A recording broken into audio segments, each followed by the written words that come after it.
headlight switch is located on the lever on the left side of the steering column. To turn on your front parking lights, tail lights, license plate light, instrument panel lights, and front LED accent lights, turn the headlight switch to this position. To turn on the front headlights, turn the switch to this position. All the other lights will stay on.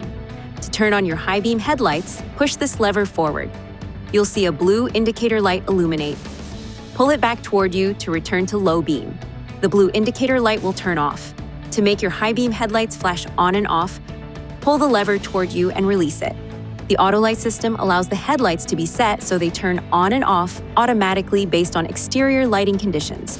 To activate this system, move the headlight switch to the auto position and push the ignition switch to the on position. To turn the system off, turn the headlight switch to any other setting.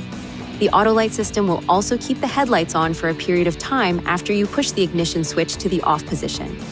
There is a light sensor that controls the auto light system on the top of the instrument panel. Keep this area clear of papers and other material. Please see your owner's manual for important safety information, system limitations, and additional operating and feature information.